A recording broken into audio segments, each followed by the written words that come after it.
তো আমি first start কৰিম 2025 পৰা আপ টু 15 লৈ 26 করিম 26 কোশ্চেন আমি সলিউশন করিম ঠিক আছে। তো প্রথমে আমি আজি চাম 2025 এর 1 মাৰ্কৰ কোশ্চেন চাম আমি ঠিক আছে। 2025 এৰ 1 মাৰ্কৰ কোশ্চেন কি আছিল? প্ৰথম কোশ্চেন আছিল চোৱা, এটু যদি আমি লও পেজ নাম্বাৰ 1 ত যদি লও আমি কি দেখা পাম 1 নাম্বাৰৰ কোশ্চেন চাও ঠিক আছে। 1 নাম্বাৰৰ কোশ্চেন আমি চাম, এটু কোশ্চেন আছিল সবাই লিখিছা কোশ্চেনটো কি কোশ্চেন আছে যে কোনো একটা বস্তুক আহিত কৰিবলৈ হলে বস্তুটোত এটা বা ততোধিক আধান ড্যাশ কৰা বা বস্তুটোৰ পৰা এটা বা ততোধিক আধান ড্যাশ কৰাটো দৰকাৰ। কি হ'ব উত্তৰ? যে কোনো একটা বস্তুক আহিত কৰিবলৈ হলে বস্তুটোত এটা বা ততোধিক আধান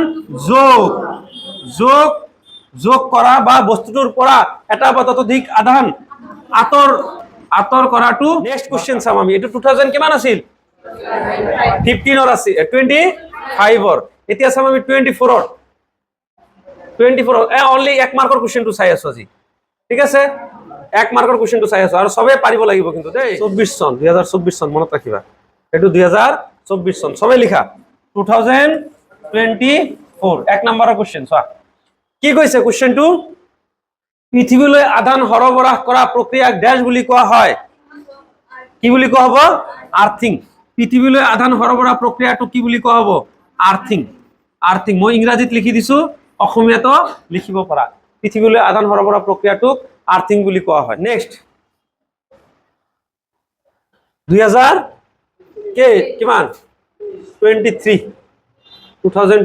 কোশ্চেনটো চোৱা কি কৈছে যে আমি যেতিয়া আমি পিন্ধি থকা কৃত্ৰিম আহৰ কাপোৰ এটা বা সোয়েটাৰ খুলো বিশেষকৈ শুকান বতৰত ফটফটাই উঠা শব্দ শুনো, এনে হোৱাৰ কাৰণ হল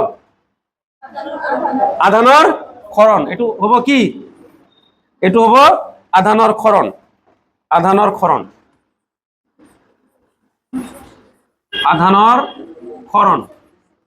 লিখা আধানৰ ক্ষৰণ।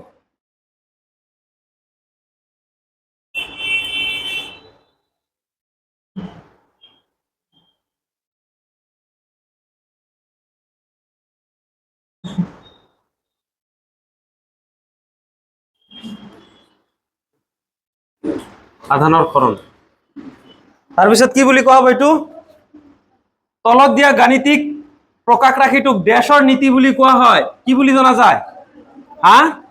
অধ্যাৰোপণৰ নীতি বুলি জনা যায়। ইয়াতে 2 মাৰ্ক আছিল। তো আমি যিখিনি পঢ়াইছো তাৰ মাজৰ পৰাই চোৱা আহিছে এইবিলাক।